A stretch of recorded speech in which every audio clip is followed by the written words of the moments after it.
Tahun 1990, dia mendaki hingga ke base camp terakhir Annapurna 4, Nepal. Lalu di tahun 1993, puncak Aconcagua yang berada di pegunungan Andes berhasil ia taklukkan. Tahun 1994 bertekad menaklukkan puncak Everest melalui jalur selatan atau biasa disebut South Col. Namun, ia harus berhenti di ketinggian 7.000 meter akibat badai yang menerjang. Desirnya angin menusuk sampai ke tulang lututnya. Dingin salju menembus asa dirinya. Tingginya puncak dunia seakan mendorong tekadnya. 26 September 1996, berdirilah ia di atap dunia. Jarinya mungkin begitu dekat dengan lembutnya awan. Kakinya yang membeku berpijak di atas puncak Everest. Seorang wanita tangguh bernama Clara Sumarwati menjadikannya orang Indonesia dan Asia Tenggara pertama yang berhasil menorehkan namanya dalam sejarah dunia. Namun, siapa sangka tidak lama setelah kepulangannya ke tanah air, namanya justru tertulis dalam daftar pasien rumah sakit jiwa. Hai semua, welcome back to Tika Trivia. Di video aku sebelumnya mengenai tragedi Everest tahun 1996, di mana tragedi ini menjadi salah satu sejarah kelam ke puncak Everest yang merebut beberapa nyawa dan dua leader ekspedisi yang disegani, yaitu Robert Hall dan Scott Fisher. Ada beberapa komentar yang bertanya kenapa aku tidak menyebutkan atau memasukkan orang Indonesia yang juga turut memecahkan rekor sampai ke puncak Everest di tahun yang sama, yaitu tahun 1996. Pada waktu aku buat video tersebut, aku secara spesifik membahas tentang kejadian badai Everest yang terjadi pada bulan Mei 1996, yaitu sebelum orang Indonesia yang juga berhasil menorehkan sejarah mencapai puncak Everest di tahun yang sama, namun di bulan September. Oleh karena itu, thank you buat semua yang udah mention di komen. Berikut kisah Clara Sumarwati dalam story kali ini. Yogyakarta, 6 Juli 1967. Pasangan Markus Mariun dan Ana Suwarti melahirkan anak ke-6 yang diberi nama Clara Sumarwati. Cita-citanya sedari kecil ingin menjadi ahli hukum. Namun setelah lulus dari SMA Taman Siswa Yogyakarta, kakak laki-lakinya menyekolahkannya di Universitas Atmajaya Jakarta, jurusan Psikologi Pendidikan. Kota Purworejo, kampung halaman kakek Clara, menjadi bagian awal kecintaannya pada pendakian. Saya waktu kecil kan kakek saya punya gunung namanya Gunung Jambu Bukit gitu, tempat latihan tentara di Purworejo gitu. Oh, di Purworejo. Iya, itu saya sering, kalau kakek saya kan dimakamkan di sana. Saya kalau ke makam kakek saya dikasih peluit sama bapak saya. Yeah. Kalau jalan duluan, kalau misalnya tersesat, tinggal tiup peluit terus bapak saya ngejar. Hingga akhirnya tahun 1985, dia bergabung dengan kelompok pecinta alam Edelweiss, Fakultas Ekonomi Kampus Atmajaya Jakarta. Dari sanalah perjalanan pendakiannya pun semakin intens. Setelah menjajal pegunungan di Indonesia bersama kelompok pecinta alam Edelweiss, Clara Sumarwati mulai melebarkan sayapnya ke kancah internasional. Gaung pendakian tim putri dari Indonesia sempat bergelora di pertengahan tahun 80-an hingga 90-an. Salah satu tim petualang pendaki putri dari Indonesia go internasional di tahun 1987. Berhasil menjejaki puncak Imjase atau Island Peak di Nepal setinggi 6.169 meter. Lalu di tahun 1990, Yayasan Putri Patria Indonesia mengadakan seleksi gabungan perguruan tinggi se-DKI dan Yogyakarta untuk misi pendakian ke Nepal, ekspedisi Gunung Annapurna 4. Clara Sumarwati lulus beserta 5 wanita Indonesia lainnya. Ekspedisi ini menghantarkan Aryati menjadi perempuan Asia Tenggara pertama yang berhasil meraih puncak Annapurna 4 Himalaya di ketinggian 7.525 meter. Tahun 1993, Clara Sumarwati terpilih menjadi Ketua Ekspedisi Tim Putri Indonesia untuk misi pendakian ke puncak Aconcagua di Pegunungan Andes, Amerika Selatan.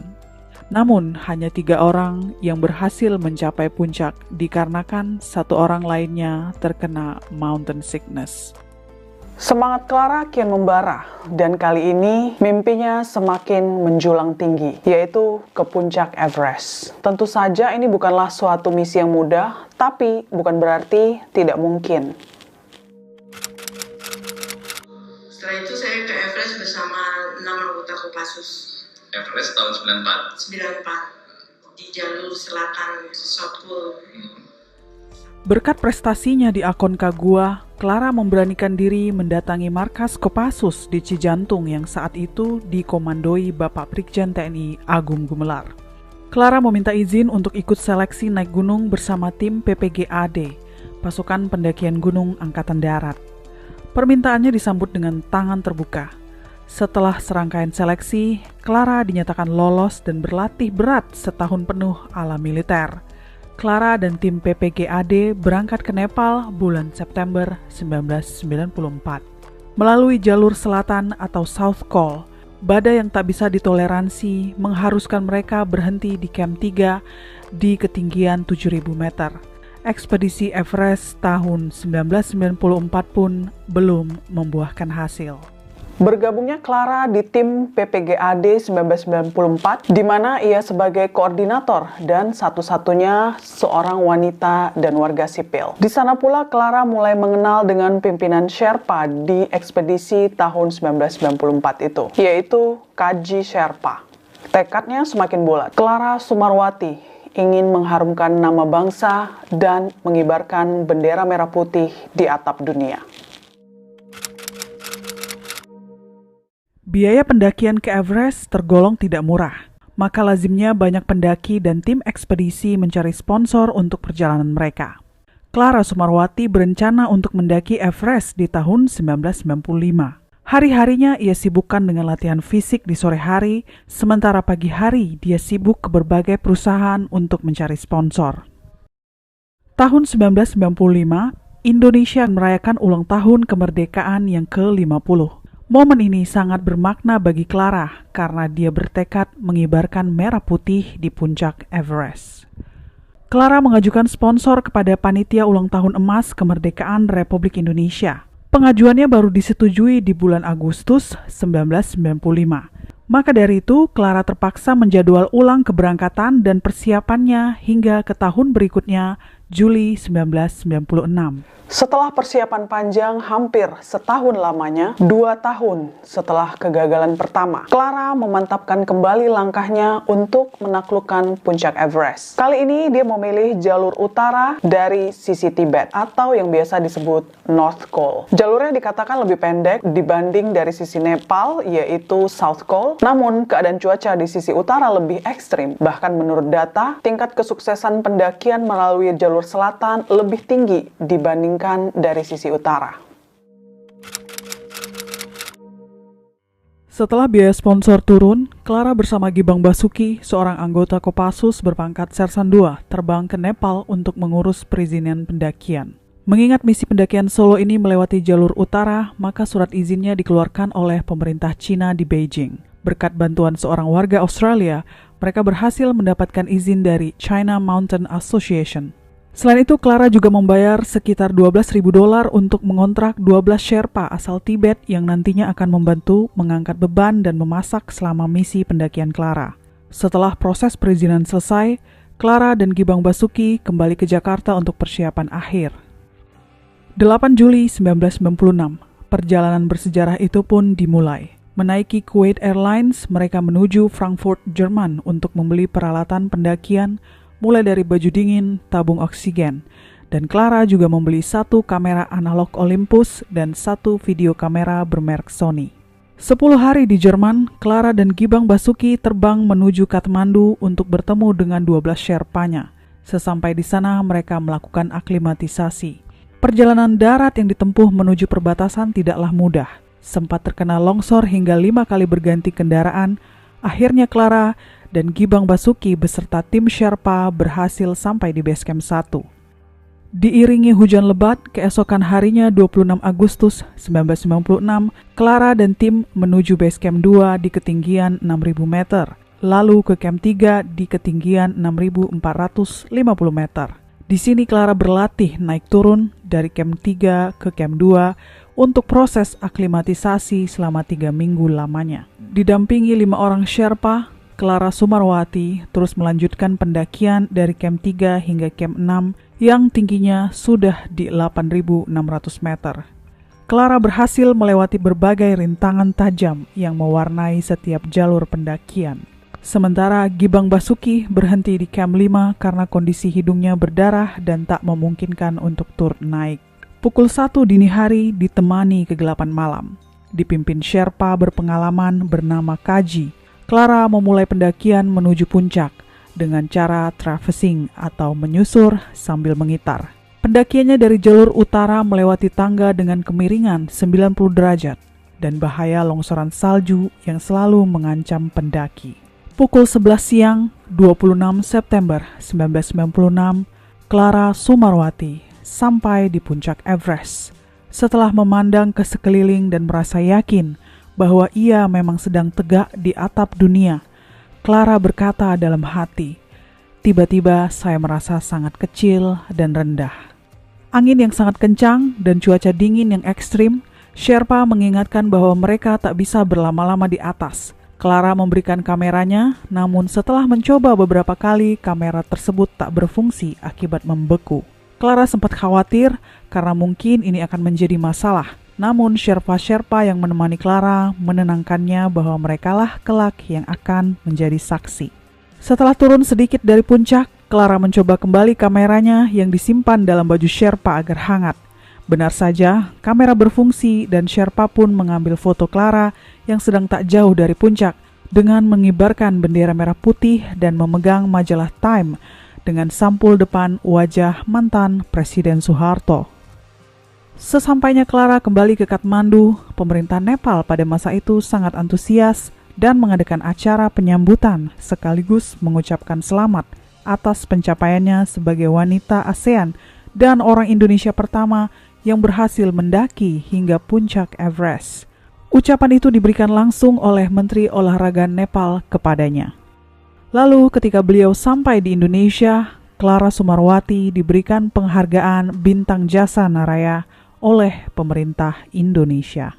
Sebagai wanita Indonesia pertama yang menaklukkan sejarah pendakian ke puncak Everest, sejatinya Clara mungkin akan memiliki masa depan yang cerah. Kesempatan-kesempatan emas akan menunggu di depan matanya. Namun menurut penuturan kakak Clara, Rita Heru, kepada majalah Nova edisi 2009, Clara mengalami masalah kejiwaan sepulang dari ekspedisi Everest 1996. Clara Sumarwati keluar masuk rumah sakit jiwa terhitung sejak 1997, lalu di tahun 2000, dan terakhir di tahun 2009. Apa penyebabnya? Meskipun tidak pernah dijelaskan secara detail, menurut keluarga Clara masih ada pihak-pihak yang meragukan keberhasilan Clara mencapai puncak Everest. Ini seperti pukulan kesedihan bagi Clara Sumarwati, karena menurutnya dialah yang menancapkan sang merah putih di puncak Everest untuk merayakan Hari Kemerdekaan Republik Indonesia yang ke-51. Selain itu, dalam salah satu wawancaranya, Clara menuturkan mungkin saja dia diragukan karena dia seorang perempuan. Kenapa banyak yang meragukan Bu Clara? Karena saya perempuan. Karena perempuan jadi orang meragukan atas capaian yang sudah Mbak lakukan gitu. Apakah sesimpel itu Mbak alasannya? Pemikiran saya seperti itu, soalnya saya kan udah memenuhi syarat ya. Saya kan latihan aklimatisasi aja dari pertama Annapurna 4, 7.400. Terus ke Aconcagua 6.950, terus ke Everest jalur selatan 7.400, kan itu udah naik turun gunung udah berapa kali itu ya. Betul. Terus masih diragukan juga itu ya. Terus yang keinginan mereka itu seperti apa saya juga tidak tahu. Apakah mereka udah tahu kondisinya di Everest seperti apa gitu. terus apa persyaratannya untuk bisa sampai ke sana gitu. Iya. Di samping jam terbangnya tinggi kan mesti stabilitas emosi juga ya. Betul Mbak. Iya, sama intelijensi, spiritual intelijensi gitu kan. Kita selain faktor ketinggian juga spiritual intelijensinya itu kita berperan ya. Iya betul. Gimana ngadepin alam gitu. Kalau kita kan, kalau orang Indonesia kan pasti ke Tuhan ya. Betul. Hubungan kita dengan Tuhan gitu, menyangkut ciptaannya. Sebagai umat manusia ya Mbak ya. Iya. Kalau semua cara nggak bisa tercapai kan ya tergantung kebijaksanaan Tuhan menentukan jalan kita gitu. Asal Tuhan merestui apapun bisa terjadi. Ya betul. Ya gitu, kita pakai pedomannya seperti itu gitu. Ya. Jadi diragukan itu hanya karena masalah gender aja. Iya. Mbak Clara berpikirnya seperti itu ya. Iya.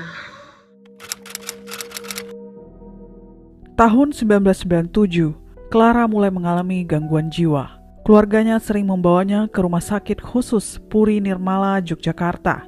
Namun karena terkendala biaya, keluarga membawanya ke rumah sakit jiwa di Magelang hinggalah tahun 2009. Clara dalam wawancaranya dengan Puan Indonesia menceritakan secebis pengalaman yang kurang menyenangkan.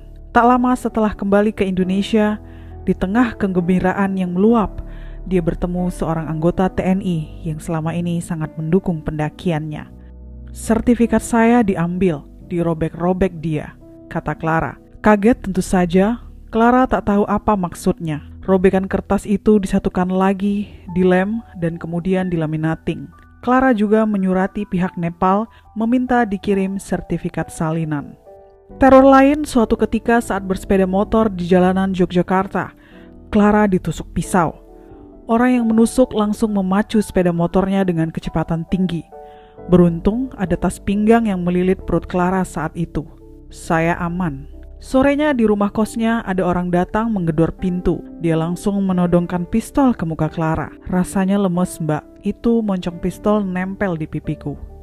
Pihak-pihak yang meragukan keberhasilan Clara membutuhkan bukti foto atau dokumentasi yang memang belum bisa diberikan Clara Sumarwati hingga saat ini.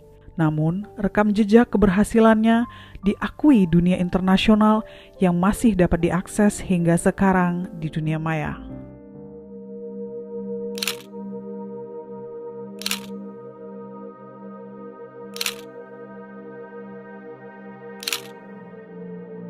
Gejolak kontroversi semakin memanas ketika di tahun berikutnya, 1997, tim Kopassus bersama Wanadri dan Mapala UI membawa turut serta media menaklukkan Everest yang juga dipandu guide legendaris Anatoly Bukrev yang di tahun sebelumnya selamat dari badai Everest 1996 di bawah tim ekspedisi Scott Fisher.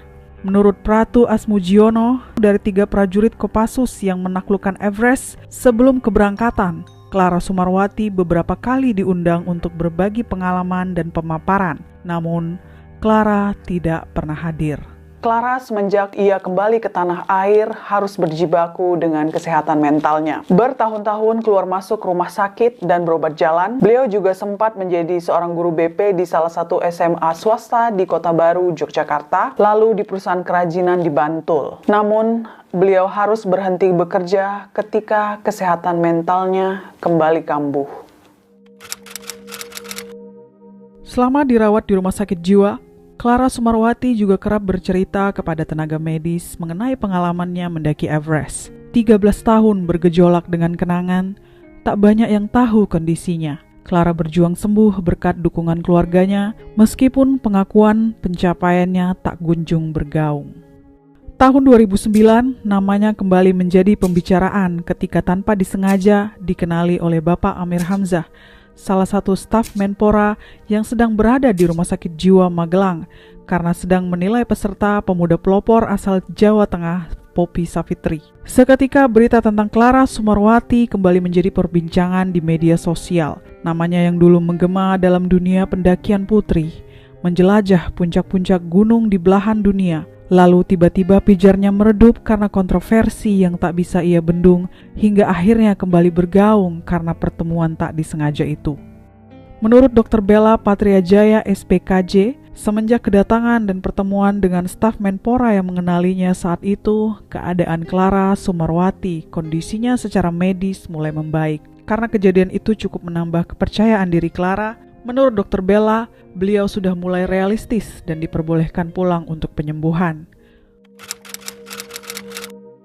Hingga ke hari ini, negara belum mengakui keabsahan pencapaian Clara ke puncak Everest. Dalam buku berjudul Di Puncak Himalaya, Merah Putih Kukibarkan yang diterbitkan oleh Tim Ekspedisi Mount Everest Indonesia 1997, mengisahkan keberhasilan tim ekspedisi yang mencapai puncak Everest melalui jalur selatan atau South Col. Buku itu juga mencantumkan nama-nama pendaki dari seluruh dunia yang berhasil mencapai puncak Everest dari tahun 1953 hingga 1997. Namun, nama Clara tak pernah ada di sana. Bahkan hingga tahun 2019 lalu, nama Clara lagi-lagi disebut karena ucapan Mardhani Alisera dalam acara Mata Najwa jelang Pilpres kala itu.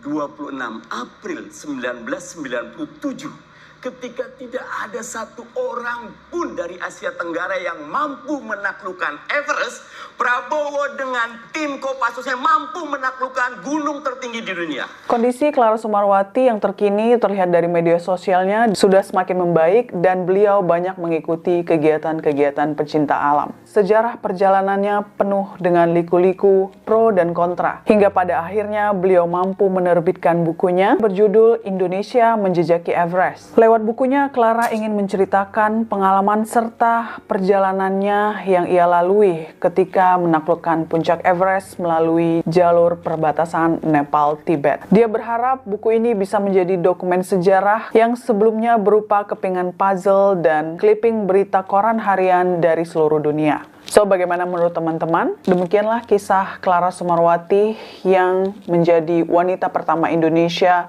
berhasil menaklukkan puncak Everest di tahun 1996. Komen di bawah and I'm gonna see you on my next video. Thanks for watching.